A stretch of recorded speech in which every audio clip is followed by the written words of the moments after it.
سیدہ خدیجہ رضی اللہ تعالی عنہ، ان کے والد گرامی خویلد بہت بڑے تاجر تھے مکے کے، اور ان کا لقب طاہرہ، اسلام لانے اور اسلام قبول کرنے سے پہلے پورے مکے کے اندر سیدہ خدیجہ رضی اللہ تعالی عنہا کا لقب طاہرہ ہوا کرتا تھا۔ طاہرہ اور پاکیزہ، نیک سیرت، نیک صورت، مالدار خاتون تھی، شرم و حیا والی خاتون تھی، جس نے آگے چل کر مومنوں کی ماں بننا تھا۔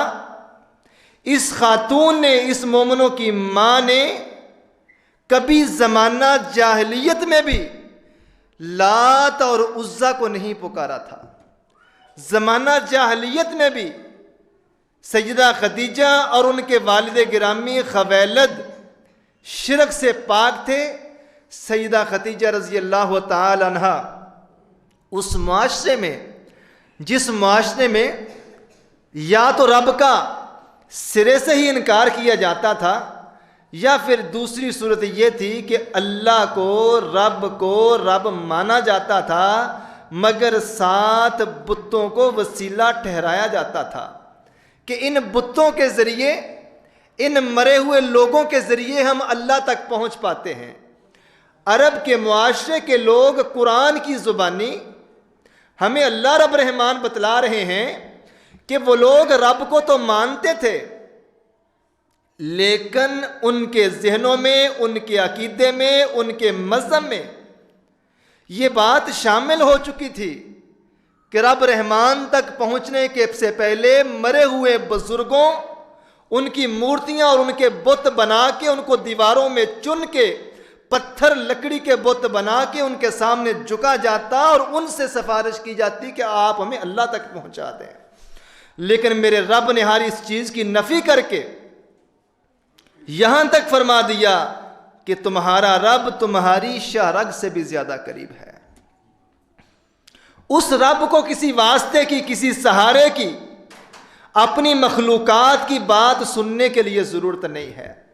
سیدہ طاہرہ کا لقب اسلام لانے سے پہلے ہی یہ پڑھ چکا تھا کہ کبھی زمانہ جاہلیت میں بھی سیدہ خدیجہ رضی اللہ تعالی عنہا نے اپنے رب کے سوا کسی بت کا سہارا نہیں لیا تھا۔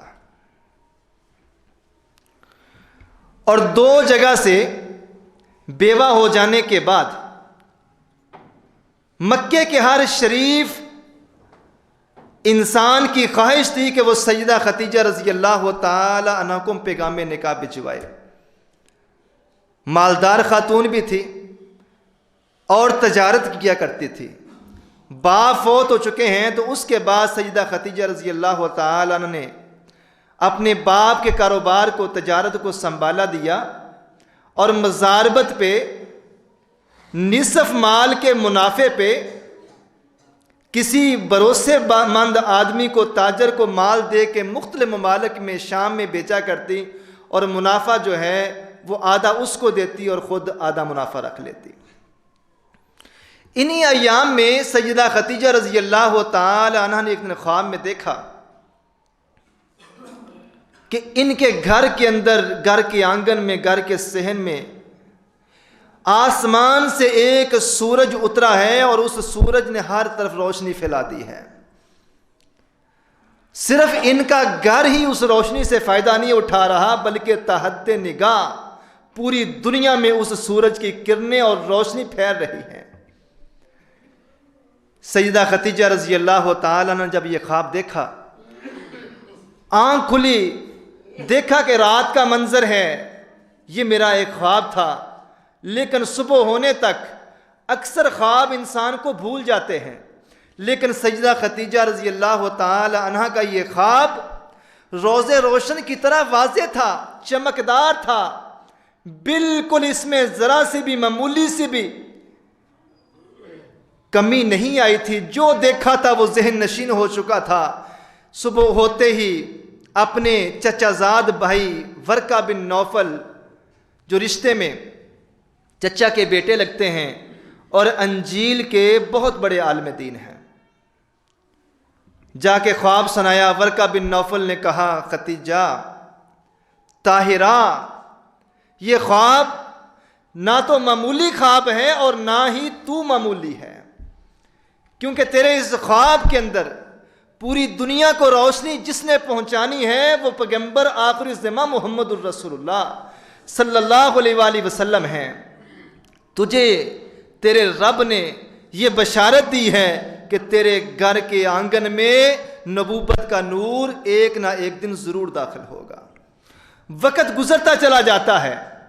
سیدہ خدیجہ رضی اللہ تعالی عنہ پیارے پیغمبر کی امانت، صداقت، دیانتداری، سچ گوئی 25 سال کی عمر اللہ کے رسول کی ہے، اور ہر طرف مکے کے اس نوجوان کے چرچے ہیں۔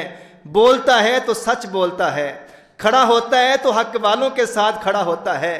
ضعیف کمزور بوڑھے لوگوں کو دیکھتے ہیں تو ان کا بوجھ اٹھا کے ان کا بوجھ ہلکا کرنے کے لیے ان کے گھر تک چلے جاتے ہیں۔ یہ چرچے سیدہ خدیجہ کے کانوں تک پہنچ چکے تھے، اور اللہ کے رسول صلی اللہ علیہ وآلہ وسلم اپنے چچا ابو طالب کی کفالت میں تھے، اور اللہ کے رسول بھی تجارت کیا کرتے تھے۔ اب کی بار سیدہ خدیجہ نے پیغام اپنے غلام میسرہ کی طرف بھیجا، جائیے محمد بن عبداللہ کی طرف اور ان سے کہیے کہ میری مالکہ سیدہ خدیجہ طاہرہ اس بات کی خواہش کرتی ہیں کہ مجھے آپ سے زیادہ ایمانت دار، بہترین تاجر کوئی نہیں مل سکتا۔ آپ میرا مال ملک شام میں لے جائیے، میں باقیوں کو جو منافع دیتی ہوں 1 گنا، میں آپ کو 2 گنا منافع کی آفر کرتی ہوں۔ چچا ابو طالب سے مشورہ کیا، اختصار سے بیان کروں وقت کم ہے۔ غلام میسرہ کو روانہ کیا ملک شام کی طرف، اور ملک شام میں جاتے جاتے ابھی شام کی منڈی میں داخل نہیں ہوئے، غلام میسرہ کیا دیکھ رہا ہے؟ کائنات کے پیغمبر محمد الرسول اللہ کے جسد اطہر کی برکتیں ایسی ہیں، جس سواری پہ بیٹھتے ہیں وہ سواری، وہ اونٹ اگر لاغر اور کمزور بھی ہے تو اس کے اندر طاقت آ جاتی ہے۔ اللہ جہاں جہاں ہاتھ ڈالتے ہیں برکتیں پیدا کر رہے ہیں۔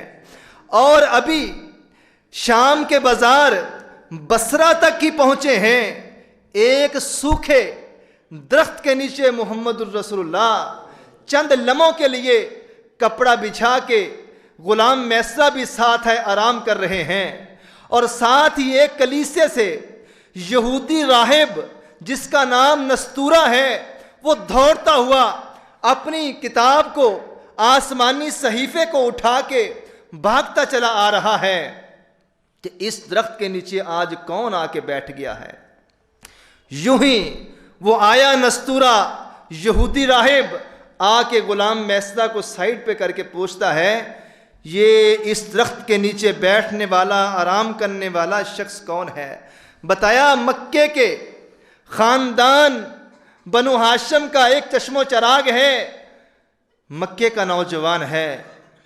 تو وہ یہودی راہب اپنی کتاب کھول کے کبھی صحیفے کو دیکھتا ہے، کبھی رسول اللہ کے چہرے اطہر کو دیکھتا ہے، اور وہ خوبیاں نوٹ کر رہا ہے، جو خوبیاں اس کی کتاب میں، انجیل میں، تورات میں محمد الرسول اللہ کی بیان کی گئی ہیں، وہ میچ کر رہا ہے۔ اور جاتے وقت وہ غلام میسرہ کو یہ کہتے ہوئے چلا جاتا ہے، اس ہستی کا خیال رکھیے گا، میرے صحیفے کے مطابق آخری نبی کی جو خوبیاں، خصوصیات ہونی چاہیے، وہ تمام کی تمام تمہارے اس ساتھی کے اندر موجود ہیں۔ غلام میسرہ سنتا جاتا ہے اور حیران ہو جا رہا ہے۔ تھوڑا آگے بڑھے، بازار کے اندر پہنچے، مال لگایا، بیچنا اور خریدنا شروع کیا۔ ایک گاہک جو کہ یہودی ہے آیا، مال خریدا، رسول اللہ صلی اللہ علیہ وآلہ وسلم سے اختلاف شروع کر دیتا ہے، مگر رسول اللہ مسکرا رہے ہیں، رسول اللہ مسکرا رہے ہیں۔ وہ یہودی جو گاہک ہے وہ لات اور عزا کا واسطہ اور قسم دیتا ہے، رسول اللہ لات اور عزا جو کہ مکے کے بڑے بتوں کے نام ہیں، فرماتے ہیں کہ مجھے ان سے کوئی واسطہ نہیں ہے، میرا ڈائریکٹ رابطہ میرے رب عرش کریم کے ساتھ ہے۔